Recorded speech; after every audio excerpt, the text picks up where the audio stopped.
You wake up already exhausted. The alarm goes off, and you feel like you've been hit by a truck. You drag yourself through another day, fueled by coffee and sheer willpower, wondering when you became this person who's constantly tired, constantly behind, constantly struggling. Here's the truth nobody wants to hear. You're not tired because you're working too hard. You're tired because you're living wrong. In 1645, a 61-year-old man sat in a cave on Mount Iwato in Japan, writing his final masterpiece. His name was Miyamoto Musashi. By this point in his life, he had fought over 62 duels to the death and won every single one. He had lived most of his adult life sleeping outdoors, often without shelter. He had trained with the sword every single day for decades. He had walked thousands of miles across Japan, never staying in one place for long. He carved art, wrote philosophy, and mastered multiple disciplines. And here's what's extraordinary. He never burned out. He never complained of exhaustion. He never needed a vacation or a mental health day. At 61, living in a cave, he was still sharp, still creative, still producing his greatest work. How is that possible? How did a man who lived one of the most physically and mentally demanding lives in history never get tired the way we do today, sitting in comfortable chairs with every convenience at our fingertips? The answer isn't what you think. It has nothing to do with genetics or superhuman endurance. Musashi discovered something that most people today have completely forgotten. The secret to inexhaustible energy isn't rest, it's preparation. Before you close this video thinking this is another productivity hack or motivational speech, understand this. What Musashi learned through decades of life-or-death combat, modern neuroscience is now confirming. The way you approach difficulties literally determines whether they exhaust you or energize you. And the principles Musashi lived by can transform your relationship with fatigue forever. By the end of this video, you'll understand exactly why you're tired all the time and what to do about it. You'll learn the mental training techniques that kept the greatest warrior in Japanese history at peak performance for his entire life. And you'll discover how to apply these same principles to your modern challenges, whether you're building a business, raising a family, or simply trying to get through the day without feeling like you've been drained of all energy. This isn't theory. This is tested through the ultimate laboratory: survival. When getting it wrong meant death, Musashi figured out how to never run out of energy. Let me show you how he did it. Part 1. The exhaustion epidemic nobody talks about. Before we dive into Musashi's secrets, we need to understand what's happening to us right now. Because the exhaustion you're feeling isn't normal. It's not how humans are supposed to feel, and it's getting worse. Recent research shows that 9 in 10 adults in developed countries experience high or extreme stress.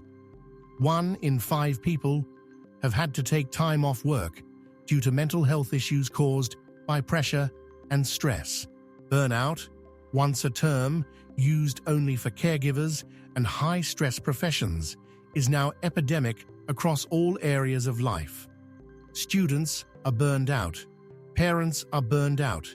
Successful entrepreneurs are burned out. Even people who seemingly have it all together are running on empty. The World Health Organization officially recognized burnout as an occupational phenomenon in 2019, defining it as chronic workplace stress that hasn't been successfully managed. The symptoms are telling: feelings of energy depletion or exhaustion, increased mental distance from one's work, feelings of negativity or cynicism, and reduced professional effectiveness. But here's what's fascinating. Burnout isn't really about how much you're doing. Research from neuroscience shows that burnout is about how you're doing it. It's about the chronic activation of stress response systems without adequate recovery. It's about the feeling of being out of control. It's about working hard on things that don't align with your deeper purpose. Think about it. You know people who work insane hours and seem energized. You know others who work moderate hours and are completely drained. The difference isn't the amount of work. It's something else entirely.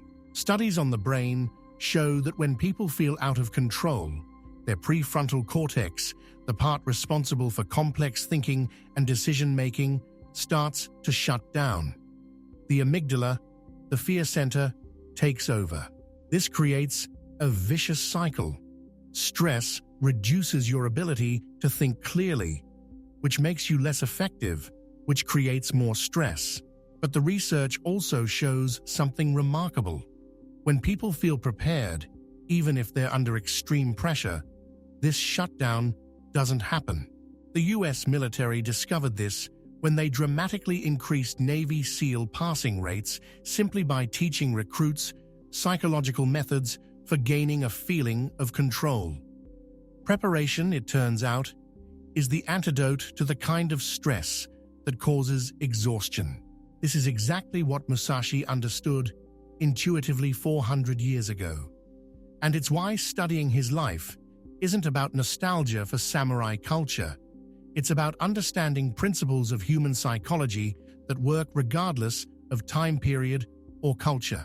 Modern life has created a perfect storm for exhaustion. We have access to infinite information, but no clear direction. We're connected to everyone, but deeply alone. We can do more than ever before, but feel we're accomplishing less. We're overstimulated and undernourished, not in terms of food, but in terms of purpose, meaning, and genuine challenge. The average person makes hundreds of decisions per day, constantly switching between tasks, never fully present for anything.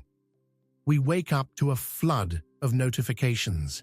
We work on projects we don't care about. We scroll through other people's highlight reels, comparing our behind-the-scenes to their greatest hits. We go to bed with our minds still racing, never having a moment of true rest. This isn't what humans evolved for. Our brains and bodies are designed for clarity of purpose, intense focused effort, followed by complete rest, facing concrete challenges and either succeeding or failing. What we're not designed for is this constant low-level anxiety, this perpetual sense of not quite keeping up, this life lived perpetually at 70% intensity with no end in sight. Musashi lived in one of the most brutal periods in Japanese history. He fought in the Battle of Sekigahara, one of the largest and bloodiest battles ever fought in Japan. He spent years as a ronin, a masterless samurai, which meant living without security, without a steady income, often sleeping rough and not knowing where his next meal would come from. He fought duels where one mistake meant death. His life was objectively harder than almost anything we face today. Yet he never experienced burnout. He never wrote about feeling exhausted or overwhelmed. Even in his 60s, living in a cave, he was producing his masterwork, the Book of Five Rings, and practicing his art. His mind was sharp until the day he died. What did he know that we've forgotten? Let's find out. Part 2. The Man Who Never Burned Out. Miyamoto Musashi was born around 1584 in Harima Province, Japan, during the final years of the Warring States period. His childhood was brutal. His mother died when he was very young. His father was a skilled martial artist, but died when Musashi was still young, possibly killed in a duel. The boy was passed between relatives, none of whom seemed to know what to do with this wild, difficult child. At 13 years old, an age when most modern kids are worried about middle school drama and video games, Musashi fought his first duel. A skilled samurai named Arima Kihei came to Musashi's village and posted a challenge, inviting anyone to test their skill against him. Young Musashi, whose childhood name was Benosuke, erased the challenge and wrote his own name on it. Arima Kihei was insulted and furious. The next day, in front of a crowd, this experienced warrior faced a 13-year-old boy. The The duel lasted seconds. Musashi rushed forward, threw Kihei to the ground, and beat him to death with a wooden staff. This wasn't the beginning of a career. This was the beginning of a transformation. After that duel, Musashi changed everything about himself. His hairstyle, his bearing, even his name. He became Miyamoto Musashi, named after his father's village, and he set out on a path that would define the rest of his life. For the next 17 years, from age 13 to 30, Musashi fought 62 duels. Not sparring matches, not tournaments, real duels, usually to the death, against skilled warriors. And he won every single one without a single defeat. Think about what that means. 62 times, Musashi faced someone who was trying to kill him. 62 times, he had to be perfect. One mistake, one moment of hesitation, one instant of poor judgment, and he would have died. This isn't like failing at a job or losing a game. This is the highest possible stakes. But here's what makes Musashi's story remarkable for our purposes. It wasn't just that he won these duels. It's how he lived between them. Musashi adopted a lifestyle that would exhaust most people within weeks. He became what the Japanese called a mushashugyo, a warrior on a training pilgrimage. This meant he wandered across Japan with no fixed home, sleeping outdoors or in temples, training constantly, seeking out strong opponents to test his skills. He carried minimal possessions. Historical accounts suggest he often didn't bathe, not because of poor hygiene, but because he didn't want to be caught unarmed and vulnerable. He sometimes went days without proper food. He walked thousands of miles. He practiced with his swords for hours every day, regardless of weather or circumstances. And he did this for decades. Most samurai of his era served a lord, lived in a castle or barracks, had regular meals, had a community. Musashi had none of that. He walked alone. The title of one of his final works, the Dokudo, literally means the way of walking alone. Yet despite this incredibly demanding lifestyle, there's no record of Musashi ever complaining about being tired or burned out. His writings, which are extensive, never mention exhaustion or the need to take a break. Even his enemies, who left many accounts of him, never described him as worn out or lacking in energy. His most famous duel came in 1612, when he was about 29 years old. He was challenged by Sasaki Kojiro, considered one of the greatest swordsmen in Japan, known for his speed and his use of an extremely long sword. The duel was to take place on Ganryu Island. Musashi did something unusual. He arrived late, very late, several hours after the appointed time. This was considered deeply disrespectful and was likely intentional. When he finally appeared, he was unkempt and carrying not a sword, but a wooden weapon he had carved from an oar during the boat ride to the island. Kojiro was furious, unsettled, his composure shaken. The duel lasted seconds. One strike. Musashi's wooden sword struck Kojiro in the head, killing him. Then Musashi simply walked away, not even staying to confirm his opponent was dead. This duel reveals something crucial about Musashi's approach. He wasn't interested in fair fights or honorable combat in the traditional sense. He was interested in winning, which meant he was interested in preparation and psychological advantage. He arrived late to unsettle Kojiro. He used an unconventional weapon. He'd already won the duel before it started, through preparation and psychology. After this victory, Musashi essentially retired from dueling. He was at the peak of his abilities, famous throughout Japan, but he recognized something. He had proven what he needed to prove. Continuing to fight duels would be pointless. This marks a crucial transition in his life. He spent the next 30-plus years mastering other arts: painting, calligraphy, sculpture, poetry, and ultimately, philosophy. He became advisor to powerful lords. He taught select students. He participated in at least one military campaign, the suppression of the Shimabara Rebellion in 1638. But mostly, he trained. Every day, not just with swords, but with his mind. He practiced Zen meditation. He studied strategy. He refined his technique. And he never stopped learning. In his 50s, Musashi wrote that he finally understood the way. Not just the way of the sword, but the way itself, the underlying principle that governed all things. He could see it in everything. In a sword strike, in a brush stroke, in the movement of water, in the growth of a tree. At age 60, Musashi retired to a cave called Reigando, the Cave of Spirits.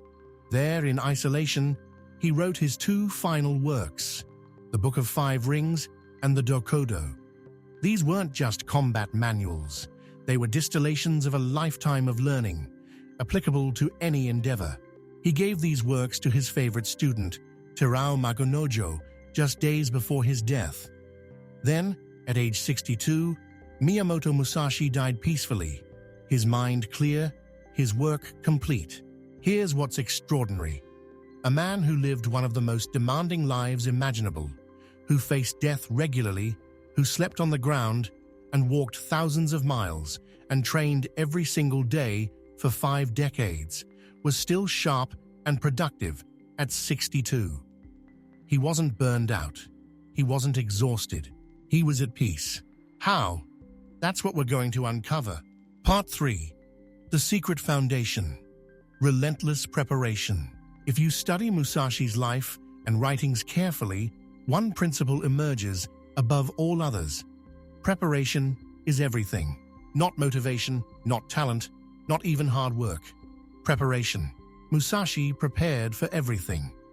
He studied his opponents before duels, learning their techniques, their tendencies, their weaknesses. He practiced techniques thousands of times until they became automatic. He visualized scenarios, thinking through every possibility. He prepared his mind through meditation. He prepared his body through constant training. He even prepared for his death, writing his final works when he knew his time was coming. This isn't the kind of preparation most people do today. We prepare for meetings by skimming notes 5 minutes before. We prepare for challenges by hoping they'll work out. We prepare for life by, well, we don't really prepare for life at all. We react to it. Musashi understood something crucial. Preparation doesn't just increase your chances of success. It fundamentally changes your psychological and physiological state during the challenge itself. Modern neuroscience backs this up completely. Research shows that preparation reduces fear because when things get intense, you don't have to think. You've already done the thinking. Your brain can execute without the prefrontal cortex having to work overtime, making decisions under stress. Remember that study about Navy SEALs? The military found that recruits who learned psychological techniques for gaining a feeling of control, techniques built on thorough preparation, had dramatically higher passing rates. Why? Because when you're prepared, even if you don't know exactly what's coming, you trust your ability to handle it. This trust is physiologically measurable. Your stress hormones don't spike as high. Your cognitive function remains intact. You can think clearly even under extreme pressure. Musashi took this to an extreme level. He trained every single day, regardless of circumstances. There are accounts of him practicing in storms, in extreme heat, when sick, when injured. The training wasn't optional. It was his life, but it wasn't mindless repetition. Musashi was strategic in his training. He studied multiple schools of swordsmanship, learning different techniques. He practiced with different weapons, long sword, short sword, 2 swords simultaneously, his famous innovation, staff, and more. He fought against different types of opponents. He trained in different environments. This created versatility. and versatility is crucial for sustainable high performance. When you have only one way of doing things, any disruption to that way exhausts you because you have to constantly force circumstances to fit your method. When you have multiple approaches, you can adapt to circumstances, which requires far less energy. Think about your own life. When something unexpected happens, do you adapt easily, or do you feel exhausted by the disruption? The difference is often how broadly you've prepared. Musashi also understood the importance of mental preparation. A major part of samurai culture was the practice of contemplating death. This might sound morbid, but it's actually brilliant psychology. The practice was called memento mori in the West, but the samurai developed their own version. Every day, they would meditate on their death, not in a depressing way, but in a clarifying way.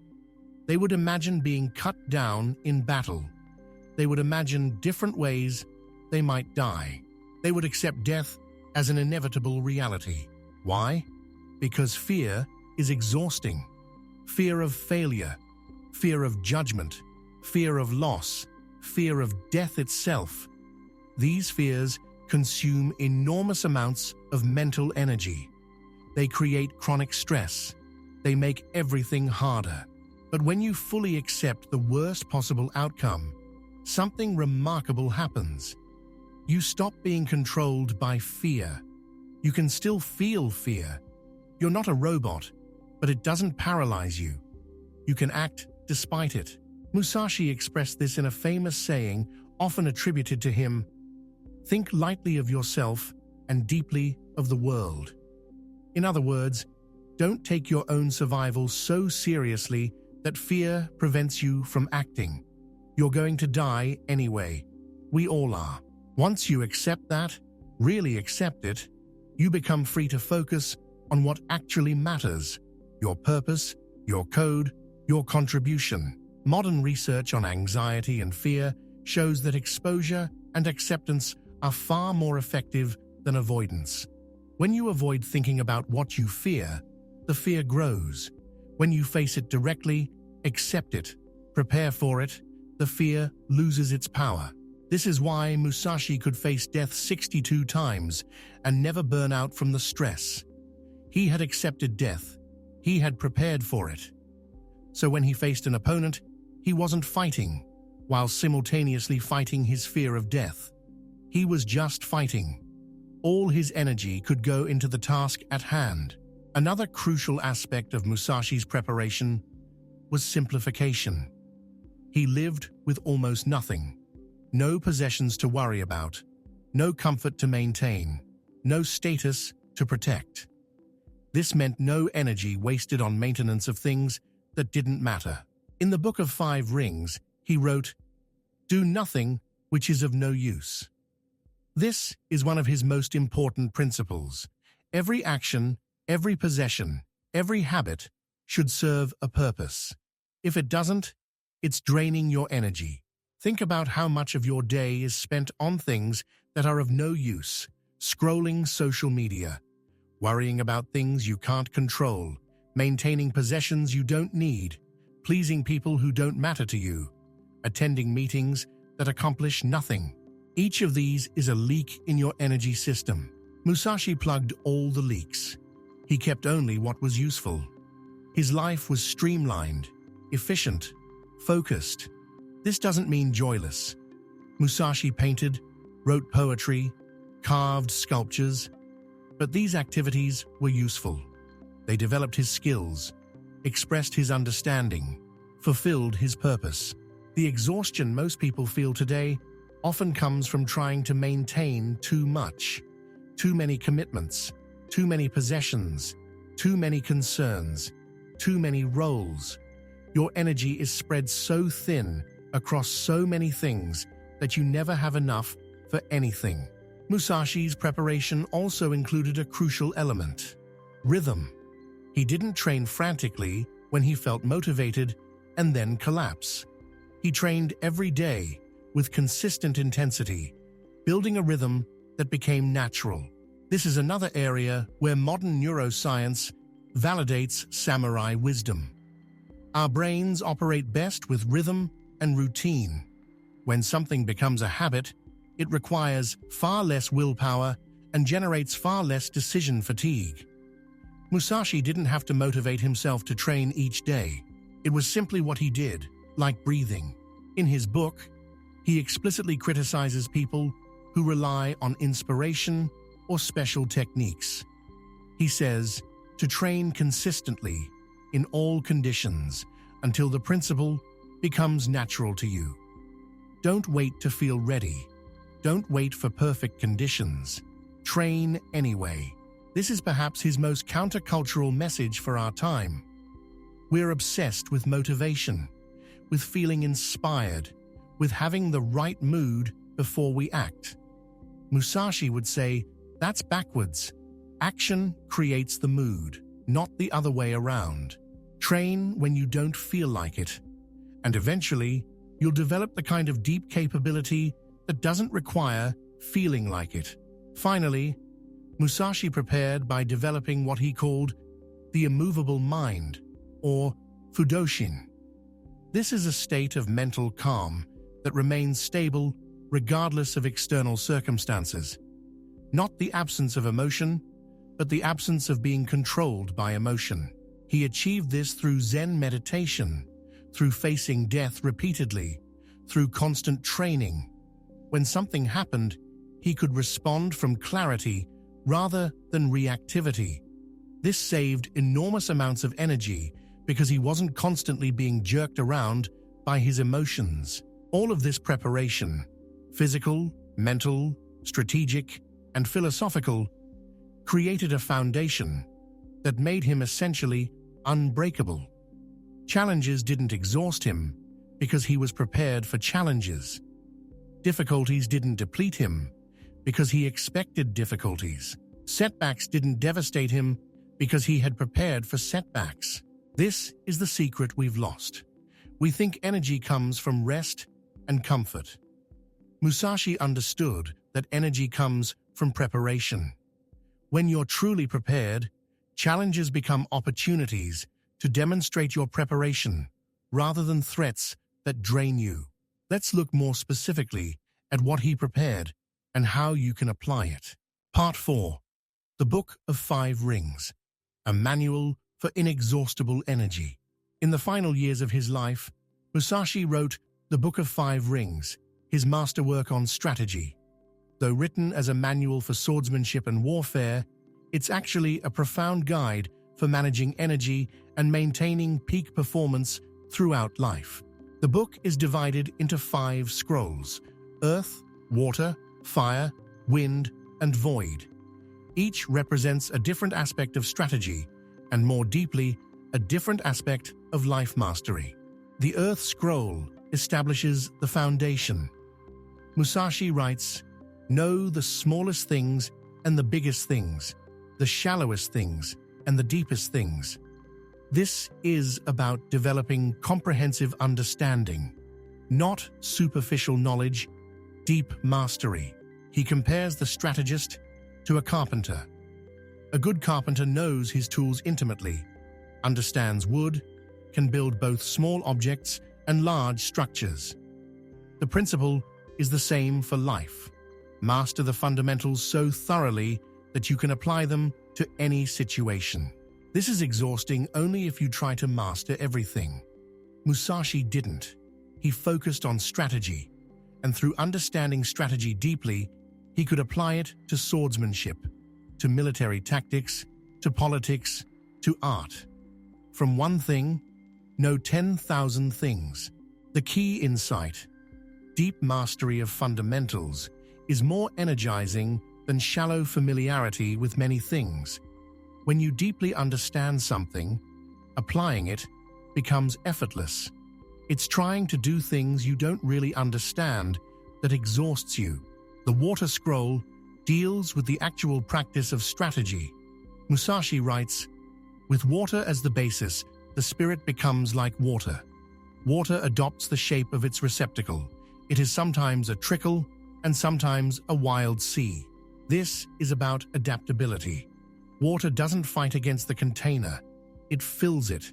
It doesn't resist obstacles. It flows around them.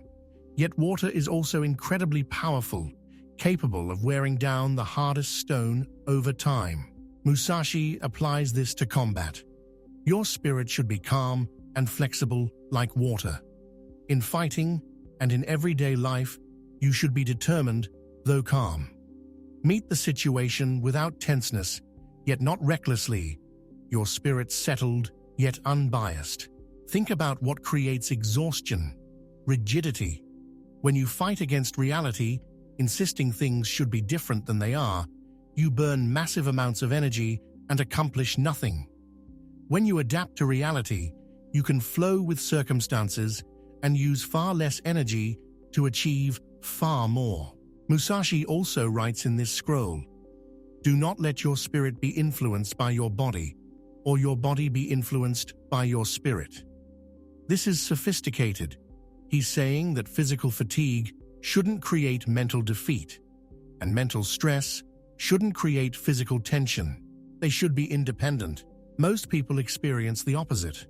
Physical tiredness makes them mentally defeated, and mental stress makes them physically exhausted. This creates a terrible cycle. Musashi trained himself to break this connection. His body could be tired, but his spirit remained strong. His mind could face a serious challenge, but his body remained relaxed and ready. The Fire Scroll deals with combat itself, with the moment of intensity. Here, Musashi becomes extremely practical. He describes specific techniques, specific situations, specific responses. But the underlying principle is this: in the heat of battle, you don't have time to think. You must act from training and preparation. He writes, "When you have attained the way of strategy, there will not be one thing you cannot see." He means that true mastery allows you to perceive opportunities and respond to threats instantly, without deliberation. This is the opposite of how most people operate today. We face challenges without preparation, so we have to think through everything in the moment. This is exhausting. Our prefrontal cortex is working overtime. We're making hundreds of micro-decisions. We end the day mentally exhausted. Musashi faced life or death situations without this exhaustion because the thinking had already been done. His training had programmed the responses. In the moment, he just executed. You can apply this to anything.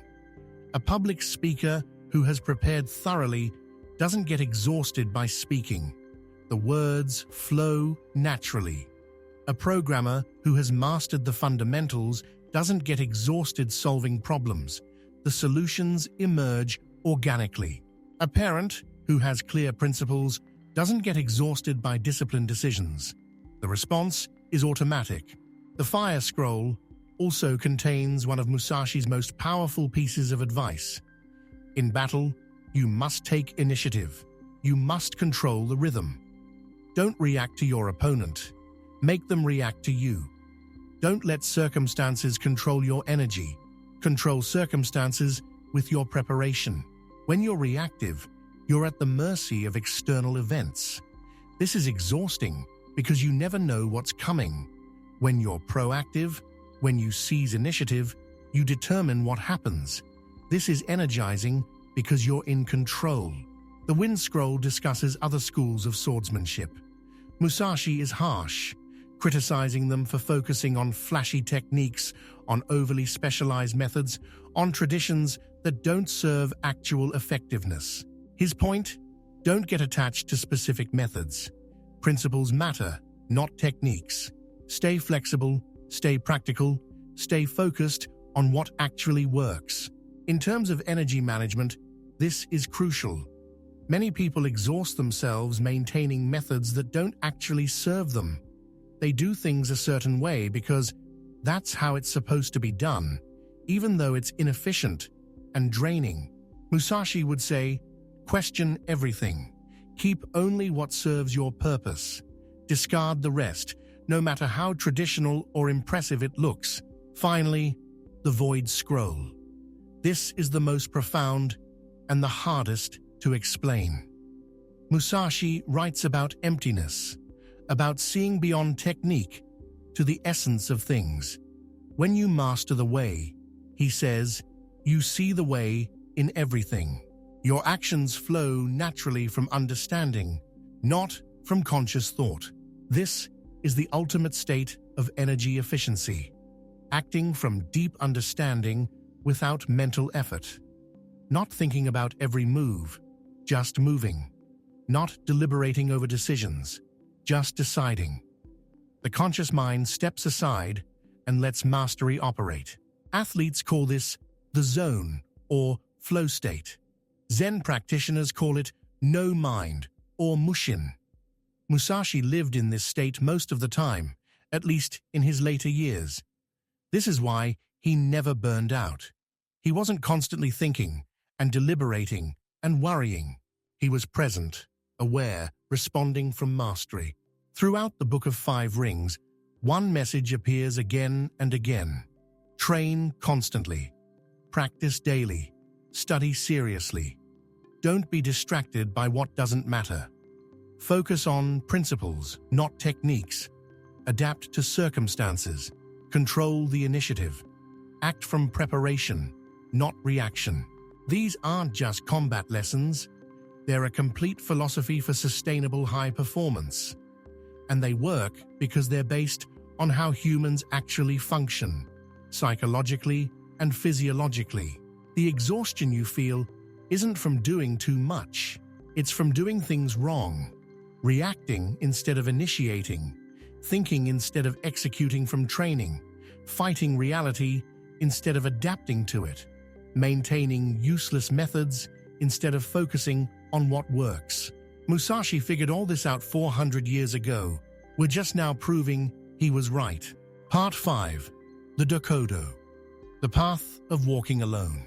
1 week before Musashi died in 1645, he gave his student Terao Magonojo 2 documents. One was the Book of Five Rings. The other was something shorter, but perhaps more personal. The Dokudo, the way of walking alone. The Dokudo consists of 21 precepts, 21 principles for living. They're stark, honest, uncompromising. They represent Musashi's final distillation of everything he had learned. These aren't just philosophical musings. They're practical guidelines that directly address the causes of modern exhaustion. Let's examine the key ones. Accept everything just the way it is. This is the first precept, and possibly the most important. So much of our exhaustion comes from fighting reality, from insisting things should be different than they are.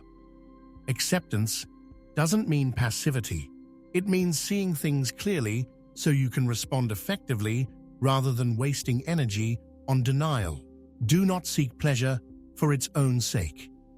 Musashi understood that pursuing pleasure is exhausting because pleasure is fleeting. You chase it, catch it, it disappears, and you have to chase it again. Purpose, on the other hand, is sustaining. When you live for purpose, you don't need constant external stimulation to feel alive. Think about your own life.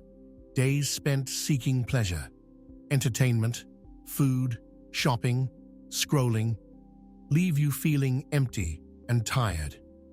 Days spent pursuing meaningful challenges leave you feeling satisfied and energized, even if physically tired. Do not, under any circumstances, depend on a partial feeling. This is about commitment. Half-hearted effort is exhausting because you are constantly questioning whether to continue. Full commitment is energizing because there's no internal conflict. You've decided. Now you just execute. Think lightly of yourself and deeply of the world. This is similar to the acceptance of death. Don't take your own importance so seriously that every setback feels catastrophic. You're a small part of something much larger. This perspective prevents the ego exhaustion that comes from protecting your self-image. Be detached from desire your whole life long. Again, desire is exhausting. When you want something desperately, you give it power over you. You become reactive, controlled by whether you're getting what you want. Detachment means you act from principle, not from craving. You do what's right, regardless of whether it gets you what you want. Do not regret what you have done. Regret is one of the most exhausting emotions because it's about wishing you could change the unchangeable. Musashi says, learn from your actions, then move on. Don't waste energy rehashing the past. Never be jealous. Jealousy is exhausting because it's fundamentally about believing others have taken something from you. This creates a victim mentality and constant comparison. Focus on your own path, your own development, your own purpose. What others have is irrelevant. Never let yourself be saddened by a separation. Attachment to specific outcomes and specific people creates suffering when things change, as they inevitably do. This doesn't mean don't care about people. It means don't cling to them in a way that makes you unable to function when they leave. Resentment and complaint are appropriate neither for oneself nor others. Resentment and complaint are forms of resistance to reality. They're exhausting because they keep you focused on what's wrong, rather than what you can do about it. Do not let yourself be guided by the feeling of lust or love. Musashi's point isn't anti-relationship. It's that when you let strong emotions guide your decisions, you often make choices that drain your energy and don't serve your deeper purpose. Act from principle and clarity, not from emotional impulse. In all things, have no preferences. This is advanced.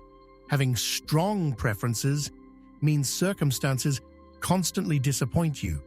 When you can be equally content with any outcome, you're free. You can respond to what actually happens rather than wasting energy on how you wish things were. Be indifferent to where you live. This doesn't mean don't care about your environment. It means don't be so attached to specific conditions that you can't function without them. Musashi could sleep on the ground or in a palace with equal composure.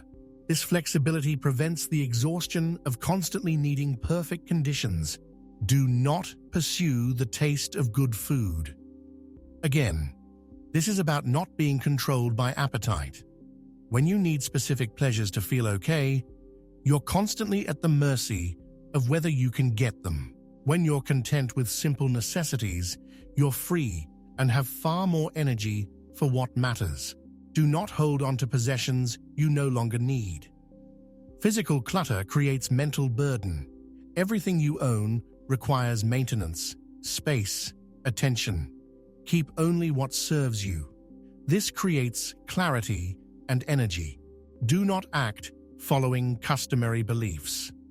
Think for yourself. Many social customs and beliefs drain your energy without serving any real purpose. Question everything. Keep what works, discard what doesn't. Do not collect weapons or practice with weapons beyond what is useful. Master one thing, rather than collecting many things. Musashi used primarily 2 types of swords. He mastered them completely. This is more effective and less exhausting than trying to be adequate with dozens of weapons. Do not fear death. We've covered this, but it's so important that Musashi includes it in these final principles. Accepting death frees you from the exhausting burden of constant self-protection and fear. Do not seek to possess either goods or fiefs for your old age. Don't spend your present energy securing your future comfort. This creates constant anxiety and prevents you from being fully present in your actual life. Trust your ability to handle whatever comes. Respect Buddha and the gods without counting on their help. This is about self-reliance and personal responsibility. Don't waste energy hoping someone or something will rescue you. You're responsible for your life. This is empowering, not exhausting, because it puts you in control. You may abandon your own body, but you must preserve your honor. Your principles are more important than your comfort or even your survival. When you're willing to stand by what you believe in regardless of consequences, you're free from the exhausting burden of constantly compromising yourself to stay safe. Never stray from the way. Once you've found your path, your principles, your purpose, stay on it regardless of circumstances. Constantly changing direction based on what's convenient is exhausting. Commitment to your path, even when difficult, is energizing because there's no internal conflict. These 21 precepts aren't about becoming some kind of ascetic monk. They're about eliminating everything that drains your energy unnecessarily so you have maximum energy for what actually matters. Read through them again. Notice how many directly address the things that exhaust you: seeking pleasure, comparing yourself to others, regretting the past, being attached to specific outcomes, worrying about death, needing perfect conditions, maintaining useless possessions, following customs that don't serve you. Musashi's final wisdom was this: simplify everything. Focus on what matters. Let go of everything else. Walk your path alone, meaning don't be swayed by others' expectations or judgments. Live with purpose and principle. Accept death, and therefore fear nothing. This creates inexhaustible energy because you're not constantly leaking energy through 1,000 small holes of attachment, desire, fear, regret, comparison, and resistance. Part 6. How to apply this today, your path forward. You're not a 17th century samurai. You're not going to fight duels with swords or live in caves. So how do you actually apply Musashi's principles to modern life? Let's get practical. First, understand that what makes you tired isn't the difficulty of your life. It's the misalignment between your effort and your purpose, and the lack of preparation for the challenges you face. Start with this question: what is your purpose? Not what you're supposed to do, not what would look good, not what would make others happy. What genuinely matters to you? What would you pursue, even if no one ever recognized or rewarded it? Musashi's purpose was mastery, understanding the way through the sword. Everything else was secondary. This clarity meant he never wasted energy on things that didn't serve his purpose. You need the same clarity. Without it, you'll constantly be pulled in different directions, exhausting yourself, trying to please everyone and accomplish everything. With it, most decisions become simple. Does this serve my purpose? Yes. Do it. No. Ignore it. Second, embrace preparation over reaction. Look at the challenges in your life. Which ones recur? What difficult situations do you face repeatedly? Stop hoping they'll get easier and start preparing for them. If public speaking exhausts you, practice it more, not less. Record yourself. Join Toastmasters. Speak whenever you get the opportunity. Make preparation so thorough that the event itself becomes easy. If difficult conversations drain you, study communication. Practice with friends. Develop frameworks you can rely on. Transform it from something you dread and react to into something you're prepared for. If decision-making exhausts you, create decision-making frameworks in advance. What are your principles? What are your priorities? When decisions align with these, the choice is obvious and requires little energy. Musashi trained every day for decades. You don't need decades, but you do need consistency. Pick your most important skill or most frequent challenge and practice it deliberately every single day. Not when you feel motivated. Every day. Third, simplify ruthlessly. Audit your life. What possessions do you own that require maintenance but serve no real purpose? Get rid of them. What commitments have you made that don't align with your purpose. End them. What habits drain your energy without providing value? Stop them. This will feel uncomfortable. You'll feel like you're being too harsh, too selfish, too rigid. But remember, every yes to something that doesn't matter is a no to something that does.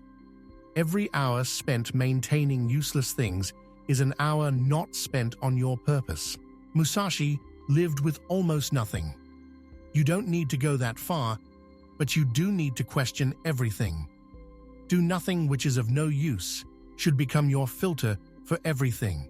Fourth, develop rhythm over motivation. Stop waiting to feel like doing things. Create a daily practice, a routine, a rhythm. The specific routine doesn't matter as much as consistency. What did Musashi do every day? He trained. What can you do every day? Pick something aligned with your purpose. Writing, physical training, skill practice, meditation. Whatever matters for your path. Do it every day, same time, if possible, regardless of how you feel. Over time, this rhythm becomes natural. It stops requiring willpower. It becomes who you are. And paradoxically, this structure creates freedom. You're not constantly deciding what to do and whether to do it. You just do it. Fifth, accept difficulty. Musashi wrote in the Book of 5 Rings, "Step by step, walk the 1,000-mile road." He didn't promise it would be easy. He promised that if you keep walking, you'll get there. Modern culture sells the fantasy that life should be comfortable, that struggle means something is wrong, that if you just find the right hack or system or secret, everything will be easy. This is a lie, and believing it is exhausting because reality constantly contradicts it. The truth: life is difficult. Meaningful work is difficult. Growth is difficult. Relationships are difficult. Building anything worthwhile is difficult. Once you accept this, truly accept it without resentment, something shifts. You stop wasting energy wishing things were easier. You stop feeling victimized by challenges. You simply face what's in front of you and deal with it. This acceptance is energizing, not demoralizing. When you stop fighting the fundamental difficulty of existence, you can use that energy for actual progress. Sixth, train your mind through meditation. Musashi practiced Zen meditation throughout his life. You don't need to become a Buddhist, but you do need some practice that trains your mind to be calm and present. Even 5 minutes a day makes a difference. Sit quietly, focus on your breath. When your mind wanders, gently return attention to breath. That's it. This isn't mystical. It's practical mental training. What you're training is the ability to control your attention and not be dragged around by every thought and emotion. This single skill is worth more than 1,000 productivity hacks. Seventh, visualize challenges and accept worst outcomes. Remember the samurai practice of contemplating death? Do your version of this. What do you fear? Imagine it happening. Walk through it mentally. What would you actually do? How would you handle it? Could you survive it? Usually, you discover the worst case isn't as catastrophic as the vague fear makes it seem. And by mentally preparing for it, you reduce the fear's power over you. This frees up enormous amounts of energy currently spent in chronic low-level anxiety. Eighth, develop versatility. Don't become so specialized that any change in circumstances exhausts you. Study broadly. Develop multiple skills. Understand multiple domains. This makes you adaptable, and adaptability is energizing because you're not constantly fighting to maintain rigid conditions. Musashi studied multiple martial arts, multiple weapons, art, philosophy, strategy. This made him effective in any situation. You don't need his breadth, but you do need enough versatility that you're not helpless when circumstances change. Ninth, control the initiative. Don't just react to life. Determine what matters and move toward it. Make others react to you. Set the pace. Choose the ground. This is the opposite of how most people live, constantly responding to others' demands and expectations. When you seize initiative in your own life, you use far less energy because you're driving rather than being driven. Yes, you still have to respond to external circumstances, but you do it from your agenda, not from a constant state of reactivity. 10th, and finally, walk alone. This doesn't mean be unsocial or uncooperative. It means don't let others' opinions and judgments control your choices. Your path is yours. Other people's approval is nice, but irrelevant. Their disapproval is their problem, not yours. This might be the hardest principle to apply because humans are deeply social. We're wired to care what others think, but caring too much about others' opinions is exhausting because you're constantly trying to manage their perceptions. Musashi walked alone, literally and figuratively. He didn't have a lord to please, a reputation to maintain, or social expectations to meet. This freedom allowed him to focus entirely on his purpose. You probably can't eliminate all social obligations, but you can dramatically reduce how much power you give to others' opinions. Ask yourself, in 5 years, will this person's opinion of me matter? If not, why am I exhausting myself trying to manage their perception? Conclusion: the inexhaustible warrior. Miyamoto Musashi died at 62, having lived one of the most demanding lives imaginable. He fought 62 life-or-death duels. He walked thousands of miles. He slept rough for years. He trained intensely every single day for 5 decades. And he was never burned out, never exhausted in the way we use that word today. His final works, written in his 60s, are sharp, clear, profound. He was at peace. Why? Because he understood something we've forgotten. Energy doesn't come from comfort and rest. It comes from preparation, purpose, and alignment. The exhaustion you feel isn't from doing too much. It's from doing things wrong. You're reacting instead of preparing. You're scattered instead of focused. You're attached to outcomes instead of committed to the process. You're maintaining useless things instead of simplifying. You're seeking pleasure instead of purpose. Musashi showed us another way. Prepare relentlessly for the challenges you face. Simplify everything to what actually matters. Develop rhythm and consistency over motivation. Accept difficulty as fundamental to existence. Train your mind to be calm and present. Visualize worst outcomes and accept them. Develop versatility. Control the initiative in your life. Walk your own path, regardless of others' opinions. This isn't easy. Musashi never said it would be easy, but it works. And unlike our modern approaches that promise easy solutions while delivering exhaustion, Musashi's approach promises difficulty while delivering inexhaustible energy. Because here's the secret: meaningful difficulty energizes you. It's only meaningless struggle that exhausts you. When you're prepared, when you're clear on your purpose, when you've simplified your life, when you face challenges as opportunities to demonstrate your preparation rather than threats to your comfort, everything changes. You don't need motivation because you've built rhythm. You don't need perfect conditions because you're adaptable. You don't need others' approval because you're walking your own path. You become, in your own way, what Musashi was: unshakable. Not because nothing can touch you, but because you're prepared for anything that does. This is your path forward, not the easy path, the path that actually works. Musashi walked it alone for 62 years. You don't have to walk alone, but you do have to walk it, one step at a time, through difficulty, through challenge, through the 1,000-mile road. Will you? Are you ready to stop being tired and start being prepared. Are you ready to exchange comfort for energy, reaction for initiative, scattered effort for focused purpose? The choice is yours. But understand, nothing changes until you change. The exhaustion you feel today is the result of how you've been living. If you want different results, you need to live differently. Not tomorrow, today, right now.